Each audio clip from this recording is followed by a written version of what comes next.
Discovery Health Channel. Real stories of human triumph. The leading edge in high-tech medicine, fitness, and information you can trust for a healthier life. Discovery Health Channel, a new 24-hour TV channel and website devoted to what's most important, your health.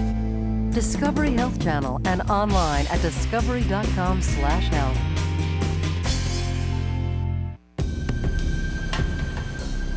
It is the most mysterious part of the body, the organ where thinking takes place and emotions erupt. And as this autopsy shows, it is also tissue. The seat of consciousness lies in a dense web of neurons and blood vessels. So the brain is a place where things can go wrong. And they do.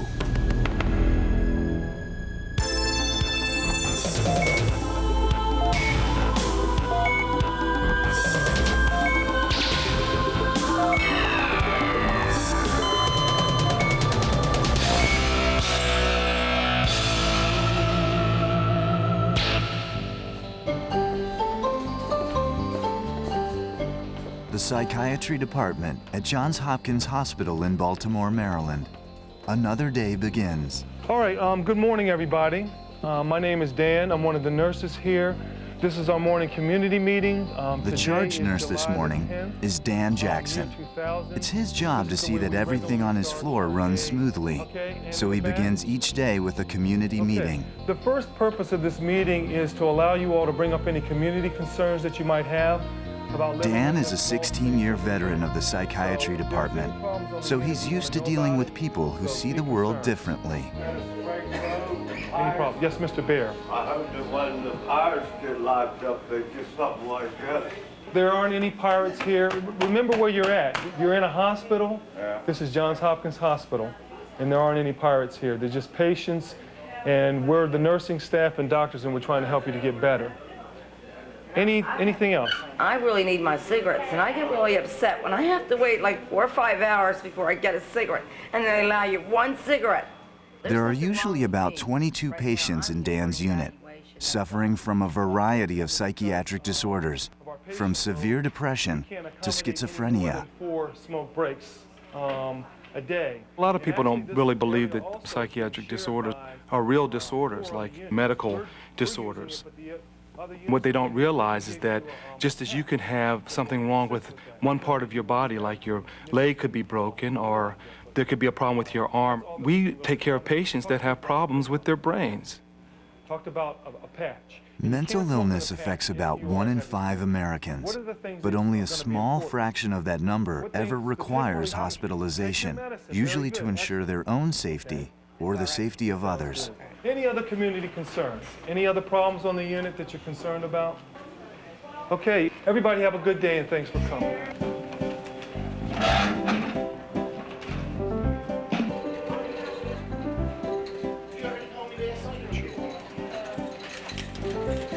Miss Mitchell, can I get your vital signs and talk to you for a second? Dan decided he wanted to work with the mentally ill after spending just a few minutes in the psychiatry department during training.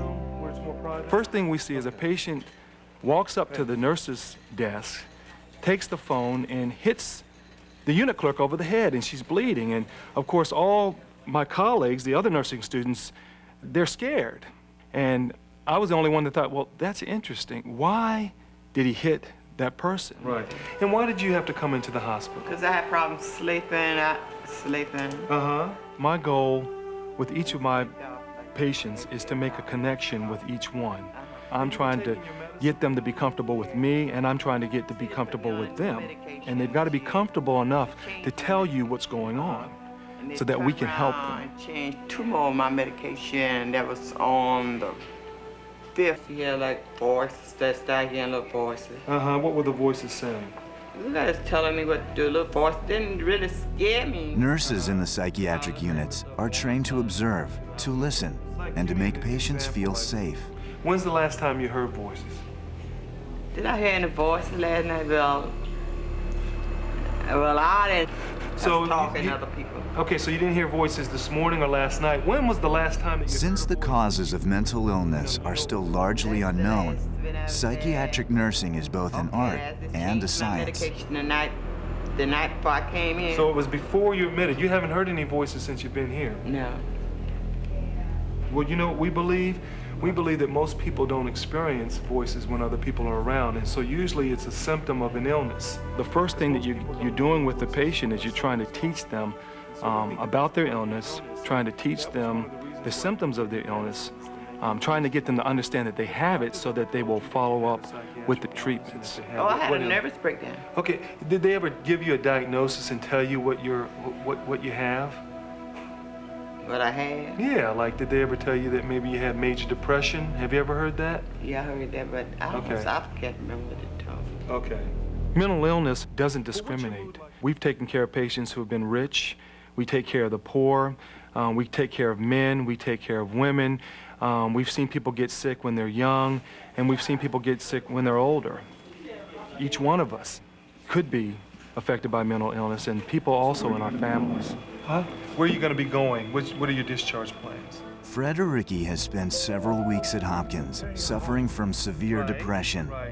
He's reacted well to a new medication, so he's scheduled to be discharged. So we got to get you ready for when they come.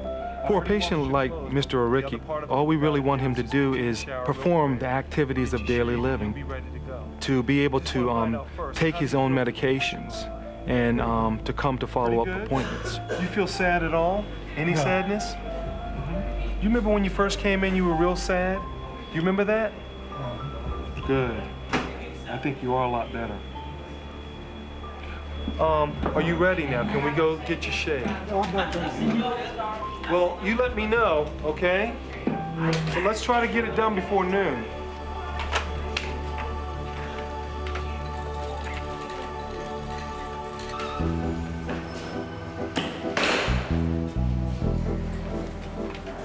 Sandy Kirchhoff is another nurse in Hopkins Psychiatry Department. She has a Bachelor of Arts degree in psychology, a Bachelor of Science in nursing, and 22 years of experience dealing with psychiatric patients. Sandy works with a group of patients who at first glance don't appear to need hospitalization. Yet these young women are suffering from a disease that can be deadly, and frequently is. Anorexia nervosa is a complex disease whose victims become addicted to self-starvation. About 1 out of every 10 who are hospitalized for anorexia will eventually die from the disease, which makes it more dangerous than any other psychiatric illness. We have people who are coming in who are 60% of their body weight, who are at risk of a heart attack really at any minute. We're talking about people who are leaders in their school, high academic achievers, cheerleaders, dancers, people in sports. These are people who, unless you talk to them or unless you examine their medical status, you would have no idea that they're as ill as they are. So we'll go back to Before they start their morning rounds, Sandy briefs psychiatrist Dr. Ray DiPaolo on the patients they'll be seeing that day. She said she was feeling uncomfortable and paranoid because her peers make her feel that way. They are making nasty comments to me, and I was told to mind my business. I just don't feel part of the group, end quote. Because psychiatric nurses at Hopkins spend more time with patients than doctors do, Sandy's observations and insights are a critical part of their medical treatment. Patients and staff sometimes, like she changes her clothes. We think that she's been spitting up in napkins and washcloths and stuff. She lost a smoke break yesterday for sneaking in her room, and then she sneaked on the smoke break. After they had signed out and they had checked to make sure all the right people had signed out, she sneaked up behind them and kind of mingled with the group and went down. And she was caught, and so she lost her smoke break last evening and one for this morning. So she was very upset that she was caught, but she does stuff like that all the time. It's kind of what she can get away with, you know. I know I can do it, and I knew that would happen yesterday. I knew that I would get caught, and I knew I would lose 2 smoke breaks. I knew that, Sandy, but I thought I might get it, just a slim chance I might get away with it was why I did it. But it sets you back. I know it does. I know it does, and I will. You know, it sets you back in the things that you want, the things that are important to you that you're listing here, and then you jeopardize them. So try not to do that. Yeah. Well, the other thing, though, you need to keep in mind is that one of the things that has to do with kind of courage and all that sort of thing is how are your spirits, you know, and because your mood affects that. And how are your spirits? I'm working on them. What I have a problem with is just looking at myself. I have a big problem with that. And, like, I feel happy, but all it does is all it takes is to do that, and I'm not. So, I mean, when you do that, you think what? When you see your arm? Oh, they're not. You think it's what? Weird. It's almost like when I was real thin before. It didn't feel real. My body didn't feel real. Uh-huh. I felt like almost fake because I didn't really know that I was actually that thin. Uh-huh. You know, I knew, but I didn't know. Uh-huh. And now that I'm bigger, it's almost like the same kind of feeling, but I know this is real and this is how I should want to look. Uh-huh.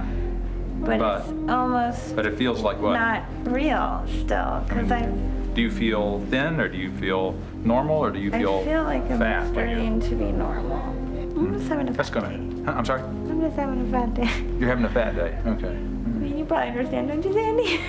Everybody goes through this. Everybody goes through what I'm going through right now, and it's whether you get past it if you're strong enough or you're not.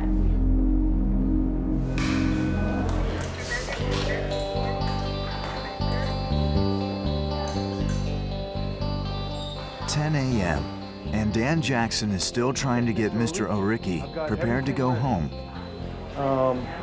I washed your clothes. All you have to do is jump in the shower, and we'll get you ready for your discharge this afternoon. Okay, can I assist you? I've got the towels, I've got the razor, we'll shave, get everything done. We get things done this morning, then we'll have to worry about this evening. Okay, great. Assault and battery 4 times in my house, and I've got one. To your room? You weren't there, Gil. Everything's right in your room. You've got to have patience. Psychiatric nursing is about having a calm demeanor in order to deal with all the things that we deal with on a daily basis. Because you've got individuals who are very ill Miss Miller, can you hold and on for just a second here? are volatile. We can't have the noise in the day area. So if you can't hold it down, you're going to have to end the phone call. Did you hear It's what I important to offer each patient the same respect that you would expect from anyone else. And so that's one of the main things that we do with patients. We treat them with respect. You want to start off by shaving, so you can just shave right there where you normally shave.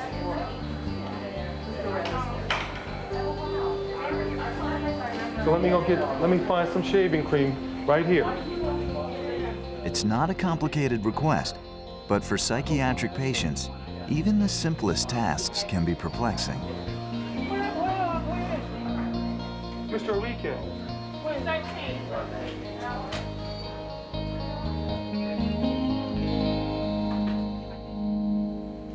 Let's sit down. Sit down. Sit down right here. Sit down. But it'll be okay. It's okay. I need my medicine. I know. Just sit down. Sit down. I want to talk to you. You seem pretty anxious. Well, I don't have my medicine. Right.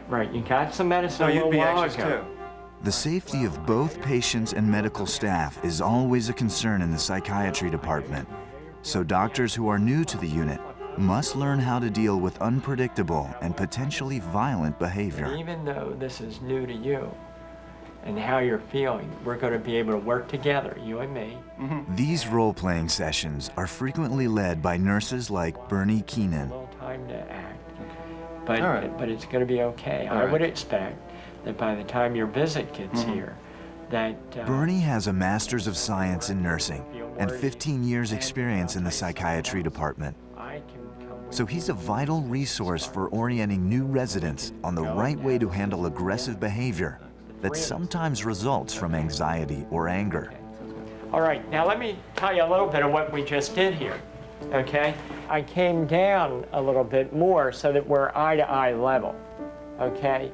And then what I also did is I wanted to give a little reassurance here. The fact that nurses have something important to teach doctors is symbolic of a major change in the traditional relationship between the two professions.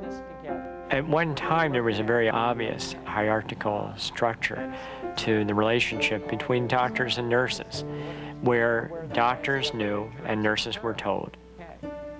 Now, the way healthcare is delivered, that's changing. If a nurse has knowledge and is able to bring that to doctors, doctors will listen. If somebody is angry, okay, we're not going to want to do the same thing. It would be dangerous to do the same thing. This is it. Okay, You're not giving me medicine. Jack, look. I'm leaving. Jack, I want you. Wait. Jack, wait, please. you're not hearing wait. me. I'm listening. Jack, I want you to sit down so we can talk. Sit down. What if I don't sit down? Well, we can't talk then. Okay? I'll just have to leave. But I would like to talk to you. But I want my medicine. Well, why don't you have a seat so we can go over here and talk more privately? Go where? Well, right over here. Have a seat, and I'll come over and I'll talk to you. You know, I'm really fed up with talking. I won't be able to talk to you. All right, I'll sit down. Come on, let's go. Okay, just sit and relax. I think you might be having some withdrawal right now. Oh, you think? Can I take your pulse? And I'll see if that's what's troubling you. All right, are we talking about you giving me Valium? Is that the idea? Well, I'll need your pulse so I know that we can do this, okay? I'm just coming over and putting my hand on your wrist. Okay. Your pulse is pretty rapid, okay? And what I'm worried about is, with it being this rapid, that you might be having some Valium withdrawal. Well, okay, so give me some Valium. So I'm going to see and give you some Valium, okay? Good. The doctor and I will talk it over. Will you be okay right here? You've got plenty of doctors. Talk to them. Okay. You notice Jack was up and loud and threatening. What I did is I made sure I was keeping a distance, okay? I also let him know real clearly that whatever he wanted, which was to talk and get Valium, that wasn't going to happen. You want to focus on the patient's behavior. That right now their behavior is inappropriate behavior, okay? And that's what you want to reinforce. When they are able to behave appropriately, for us to be able to talk, we will. And until then, I'm not. This is what I do, okay? And they may say. Midday. Dan Jackson's shift is coming to an end, so he records his observations on the state of the unit for his replacements.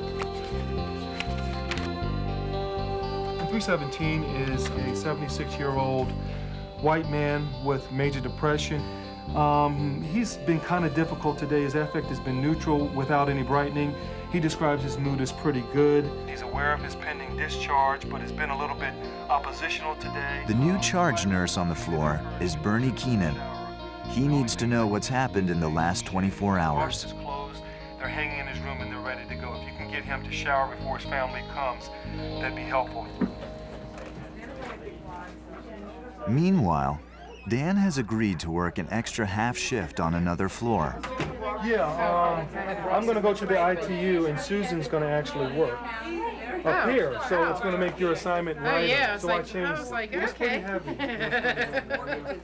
It's like group admission, 8 patients. Dan lets Bernie know how the nursing assignments will be handled to cover the extra work. You really didn't have enough people, so I'm going to keep Susan up here, and I was going to go downstairs.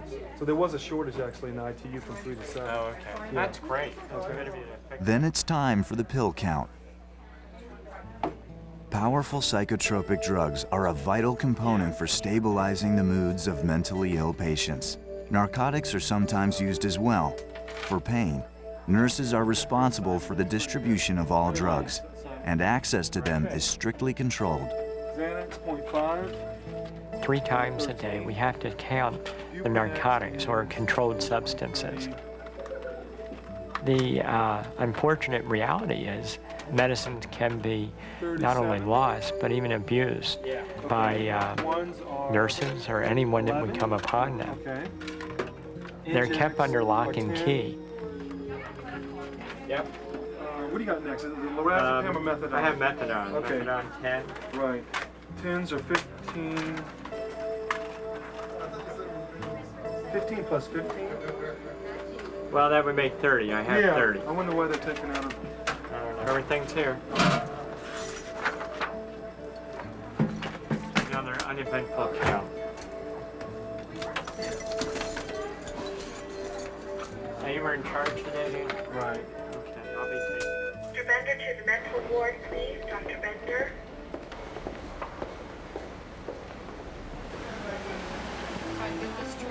For most people, meal times are something to look forward to.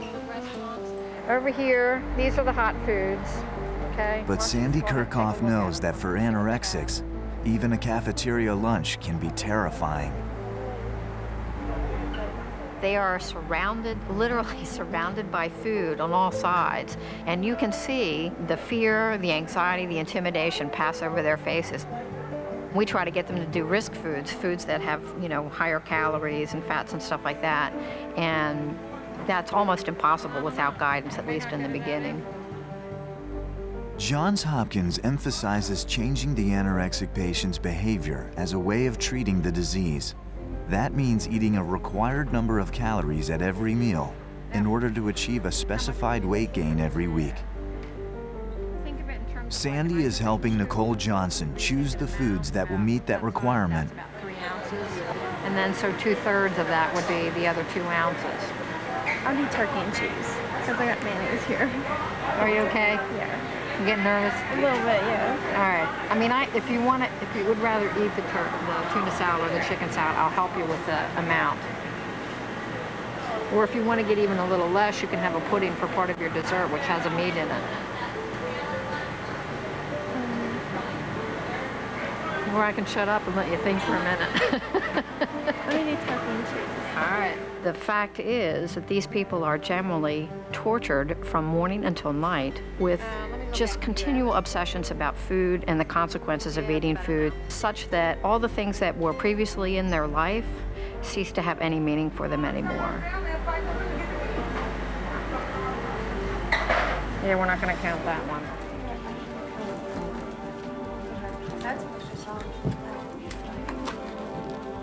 Patients in the eating disorders program share the same table at meals, and the atmosphere is almost always subdued, more like a funeral than a chance for social interaction. They sit down at a meal and they are so afraid of getting fat, and they are so afraid of enjoying the food that to eat anything and to enjoy it is tantamount to torture for them. Sandy, and an in-charge. For many anorexics, losing weight is an accomplishment, something that reinforces their sense of control over their own bodies. So they'll do whatever it takes to avoid ingesting calories. At the meal table, patients will take food, they will slip it under the table, they will slip it into their pockets, they will slip it into their napkin. And the thing that they want to maintain is a low weight. It's something they worked for, it's something they've achieved as far as they're concerned, and by golly, they are not going to give it up just because we say they need to. It is. A lot of people are there right now. They have it. Pour up just a smidgen.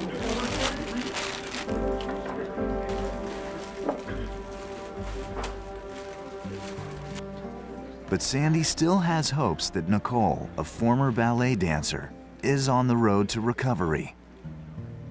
Actually, we've seen a great deal of progress with her. She came in under circumstances that a lot of them come in under, and that is, it was not her desire to come into treatment. Other people made that decision for her and told her that she needed the treatment. She says that one of the reasons that this treatment program works better for her is that we are very structured and very firm. She does seem to understand for the first time that there is a huge relationship between having her health and having her life.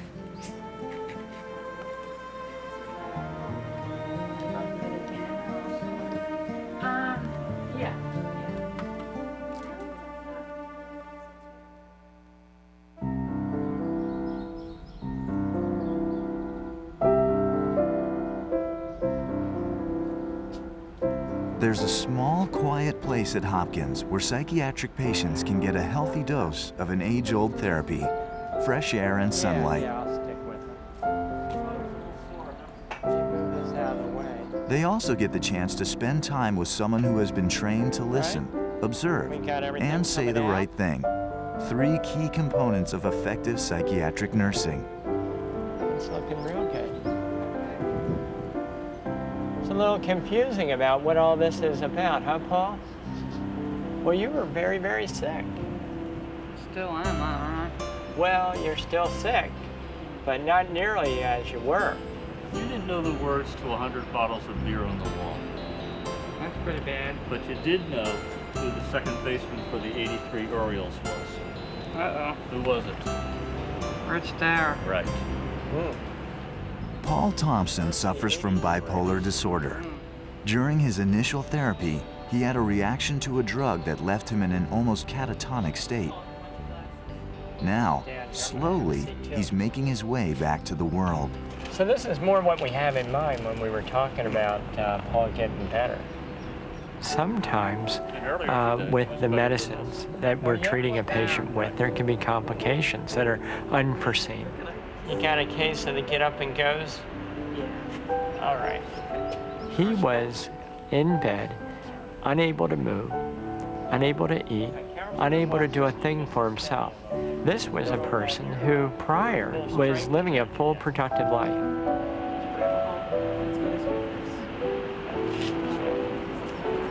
So this is a little better? Oh, this is far better. Uh-huh. Paul Thompson's father and Paul's wife spend as much time as they can with him, hoping for a full recovery. Complicated presentation. More than just a little complicated. Right. Yeah. I'm not just taking care of a patient, one person. I'm taking care of a person who has a family that cares about him and is worried about him. I'm trying to hold out to them the hope that yes, this person that they care about and love so much is going to get better. Going right along and make sure he don't get up and go anywhere without us. Might land on the ground here. Yeah.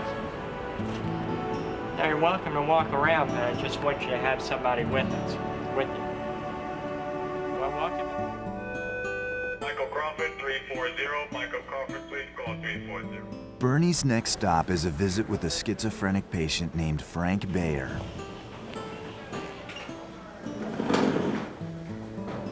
Yeah, I was thinking about exploring out there in space, and then I get this information that I'm kind of stuck here. Here meaning in the hospital or meaning... On a planet. When Frank's not in the hospital, he lives in a group home, or sometimes with a relative. And there's a guy at Buster's Pub. He says he's heading to Venus with me. Mr. Bayer is chronically mentally ill. He's had a mental illness for a long time. What we're seeing at this point is a fair improvement. If I had it my way, I'd be in the graveyard now. What do you mean by that? If you had your way, look what they did to Blackbeard, the pirate. He still has trouble connecting his thoughts, distinguishing between what is reality and what's not. Well, when you say that, are you telling me that you're wishing you were dead?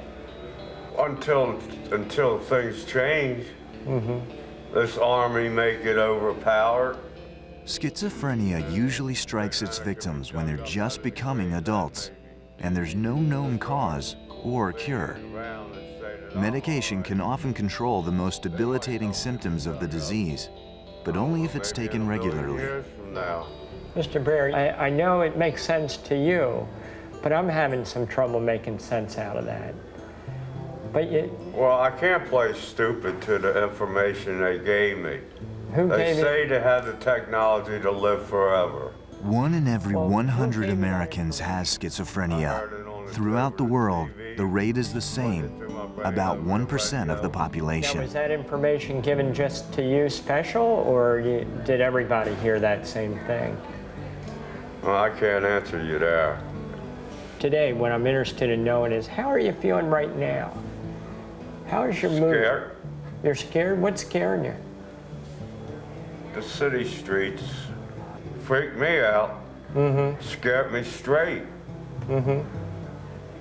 I'm ready to start drinking VO. That gives me psychological problems. So. Here's the thing that I would think about is that, you know, we're trying out this new medicine for you, the Zyprexa, right? Yeah. And that's been helping you with your thinking. What I've been trying to draw from him is if he can recognize how his life is changing as he continues to take the medicine, and that he can trust me, that he'll get better. But I'm worried about you that when you leave the hospital, you'll stop taking the medicine and you'll go back to drinking the alcohol. And how many years has it been since I had alcohol? Well, I had that for about 20 years, I would say. Well, now, my understanding is a little different than that you really had been drinking some VO. The thing to remember is that we're all connected by our basic humanity. I don't have those same experiences that perhaps a homeless, chronically ill, schizophrenic person has. What they had in the stuff.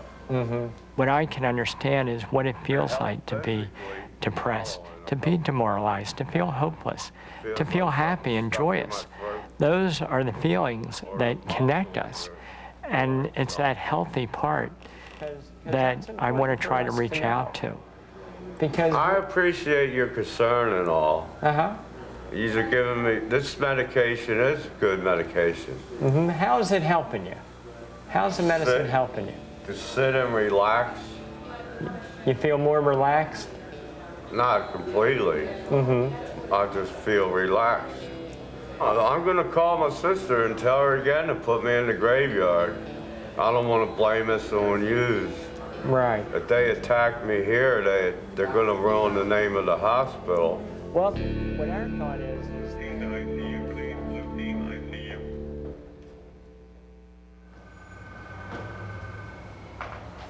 The psychiatry department at Hopkins, several days later. Paul Thompson's recovery has reached the point where he can play cards with his wife. What's he doing, huh? He's doing pretty good. Last time we played, he did real well. When he starts winning, then you know you're all set, huh? Yeah. Though his condition has continued to improve, Fred O'Rickey still hasn't been discharged. It goes both ways. There you go. I want to do this little quiz with you. It's a test. Bernie gives him a mini mental status exam to test his degree of alertness. All right. But this is a way of us knowing how well you're doing. Can you tell me what year it is? 2000. Okay, great. How about what season? Summer. Okay. Can you tell me today's date? 15. Okay. Today's the 13th. 13. Okay. How about the day of the week? The eating disorders unit, and time for a bathroom break. Anorexics are known for their willingness to deceive people who are trying to help them. So some of the patients need to be monitored all the time. We don't watch them directly, but we have the door open a crack, we listen, and we're also watching for exercise while they're in the bathroom, vomiting into tissues, which they throw in the trash, all sorts of stuff.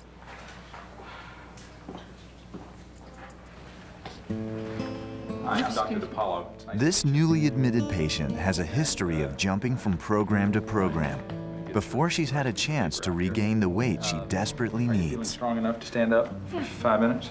Okay. How you feeling this morning, generally? Okay, it's really pretty nauseous. Like most anorexics, this young woman is deeply ambivalent about getting any kind of treatment, even though she weighs under 70 pounds, about 60% of what she My should. stomach's probably like this big right now. You know, it had a We big have reaction. seen so far this year 7 patients that are within what we would consider the 60th percentile. It's staggering. 5 years ago, we may not have seen a patient in a year that was that low in weight.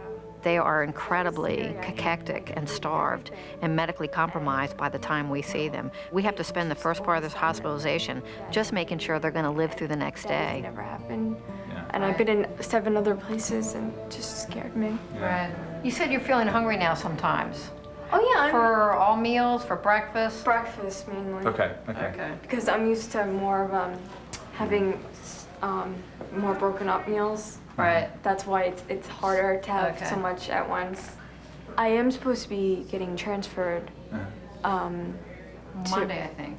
Yeah, to Princeton. I didn't know if you guys were. Oh, we're aware. we know. Yeah, sure. And I just wanted you to know it has nothing to do with the program. It's just I had been there, and my doctor has a lot more, and it's closer, so more like my family could get there. I noticed you really kept quiet there while she was talking about what a great program we have here. Yeah, she is so worrisome. You know, she is incredibly thin. She's been in programs before. She has not stayed for a long time in programs. I mean, what she was saying sounded really good in terms of, I'm going to get into treatment. I want my family nearby, and it all makes sense on the surface. But the history is that she has some difficulty completing programs, committing herself to programs, and it's very worrisome. You know, she's saying all this positive stuff about our program, but she's also getting out of this program as quickly as possible when she's barely medically stable. Yeah, I know. That's what worries me. 3 days ago, you couldn't have moved for medical reasons. Absolutely. And still, I mean, she's still having medical complications that were, having the house officer come up in the middle of the evening, because of worries about her, pain electrolytes. And electrolytes, and her blood sugars consistently are low. We're just keeping the blood sugars up by keeping the IV running 24 hours a day.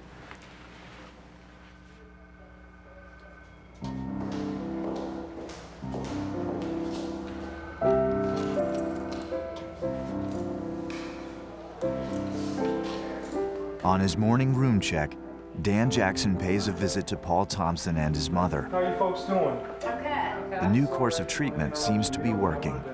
Find out how you're doing today, Paul. I'm all right. What's your mood like today? The mood seems fine. Fine? Any sadness at all? I'm wondering when this is all going to go away. Yeah, we can give you some Benadryl for that. Okay? All right. How do you see him?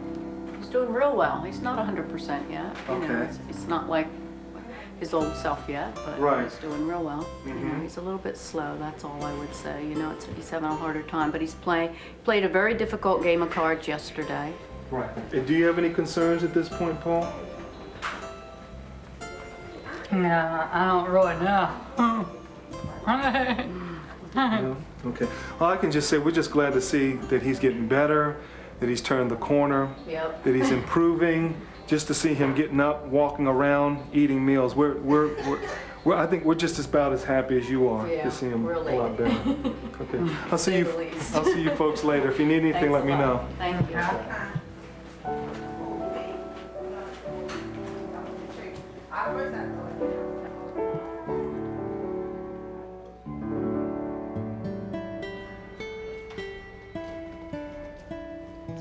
After spending nearly 3 weeks in the hospital, Frank Bear has responded well enough to his medication that his discharge is imminent. Well, here's the thing that I'm thinking of. Bernie wants to prepare him for his return to the outside world. In some real trouble for you getting beat up like that. And I think it might be because of the things that you're saying, the way people see you. And to look at him, there's something very imposing about him and maybe even threatening. And yet to listen to him, for the most part, what you'll hear are stories of when he has been a victim. He's become invisible because that's how he has learned to protect himself. And when he has become visible, he's come to harm. Us working together, taking the medicine, we can see about having somewhere safe for you to be. That's what we would like. What do you think about that idea? What about this? You know anything about this? Yeah. I asked for a safe place to live. They come up with this. Yeah. Senior citizens. Well, it's not just for senior citizens, though. I'm only 50, right? I'm not 70. Right. I still got a little bit of living to do. I like to think you got a lot of living yet to do. And one other part of that is to be taking the medicine and being well while you're living. And some of those concerns... The medication's for me. Yeah, it's for you. What for, my brain? Well, to help you with your thoughts and to help any confusion that you might be having. I think sometimes the things you say, people have trouble understanding what you mean by it. Yeah, that's a problem there. And that's what the medicine's improving. It's improving a lot. He's taking his medicine, and we can think of other options for him. Does he have to be in a hospital all the time? Perhaps not. We don't want him out in the street getting beaten. What we want is for him to have the support that he needs in the community to be able to continue to live a full life. All right. All right, why don't we keep working on that idea? On your plans. What's that make me a slave, right? No, I don't want you to be a slave. I hope it's your plan. Your plan that you can be saved. Something that you agree with. You don't want people beating up on you for the way you're talking and the things you're saying. I do a lot of crazy things in comedy. Mm-hmm. Well, not everybody finds that funny. Right. Some people find it scary even. Yeah. And I don't think you mean to scare anybody. No.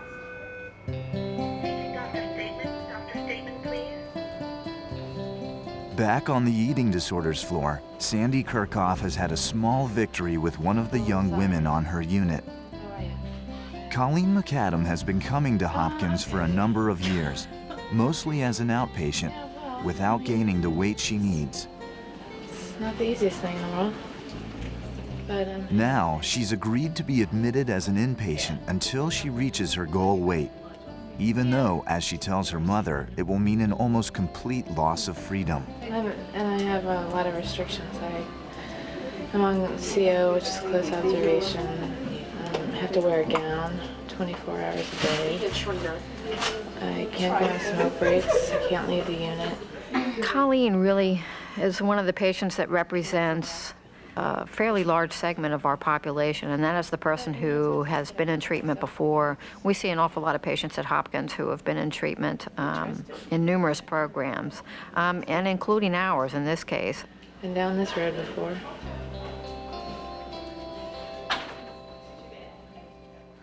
I don't know. Well, I hope you're glad that you made the decision, because I think you made the right decision. Yeah, I am too. And I hope you can face it in a different way. I know that you guys are sick of me still being here, and she really wants recovery, but she so much wants it on her own terms. She wants to be able to decide what she can give up of her eating disorder and what she can hold on to. As long as she does that, she's going to continue to take more of her eating disorder and give up less of her health as time goes on. I don't expect you to trust me. I know that. But it bothers me at the same time. I'm frustrated with the stuff that you still do. Yeah, I do get frustrated with that. You know, it is frustrating to see somebody with as much potential as you have, and it doesn't happen. Sandy knows from experience that if Colleen is to recover, she will require a combination of treatments, including intensive psychotherapy. Is this going to work this time? How many times have we been down this road? And I'm just scared. I'm really scared. I don't know. I don't know if you are beyond this. I know. I mean, I think that, you know, the first thing you should ask yourself every morning is, am I willing to do anything it takes to get better from this? Well, what I told my mom was, because like right now, pretty much all of the control, responsibility, everything has been taken away. Right. And I was telling my mom that I'm trying to look at that as, okay, I've given it up right now. How am I going to continue to do this when the choice is mine? And before I came back into the day hospital, I was clearly making the choices to not do it. And I was consciously saying, I don't feel like fighting it today. Mm-hmm. And I didn't. And I don't know how I'm going to do that outside of here. Well, you know, you can start by saying that in rounds in the morning, starting your day by saying, I don't feel like fighting it today. Then we know you need more help that day. Yeah. For most people, when you go to a hospital or you seek any kind of treatment, it's because you see that you are going to feel better at the end of the treatment. With these patients, it's different because although they may want their health back and they may want their life back, the way to get there is oftentimes to gain weight, which is the thing they most want not to do. And so that sets up kind of a paradox that they're wanting treatment from the staff. Staff is wanting to help these patients move along this continuum towards health, and yet they're going to fight you because there's aspects of it that they want no parts of. This is it. I mean, I've already lost 8 years of my life and millions and zillions of other things, but this is it. I mean, that's what it comes down to. It's the last try. It's the last go. And I don't have a choice. You know, I made conscious choices not to do it, but I don't have a choice.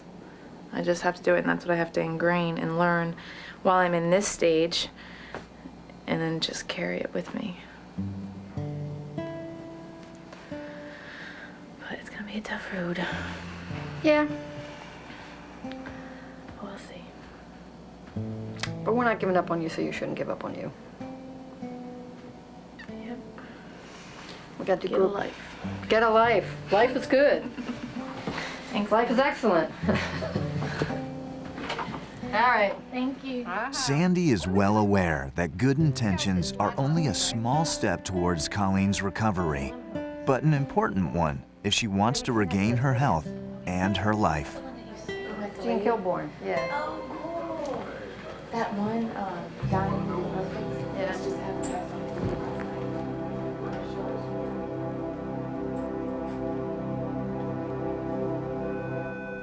Why don't we come over here where we can sit down and I'll see how you're doing with your walking. Each patient on the psychiatric floor faces a different set of obstacles. For Paul Thompson, just being able to walk on his own is an accomplishment. Now, you've already had a little bit of a workout in physical therapy, didn't you? Yeah. And how'd that go for you? Well, went all right. Uh-huh. When people think of mental illness, they don't think of people dying. But Paul Thompson could have died. And what we have been able to do is bring him back to a healthy state. He's still not there. But then again, when a person has a heart attack, they're not ready to go play tennis again as soon as they get out of the hospital. You know, something I want to comment on is I notice you're not wearing your mustache anymore. No, not as much. Yeah, you had that shaved off the other day by Carol, didn't you? You want to know everything, don't you? Well, I want to know as much as I need to know that I can help you. Okay. All right? Okay. I'm like confused. Just a little confused yet? Well, again, that's another symptom of the depression. And for a while there, you really were very confused. Paul Thompson still has a long way to go, but his brain is healing, and Bernie is convinced that one of these days, in the near future, he'll be going home. You had a hard workout in physical therapy. Would you like to see about laying down for a while? Get a rest? Or would you like to sit out and be around some others for a while? Be around some others for a while. Okay, why don't we go and walk down?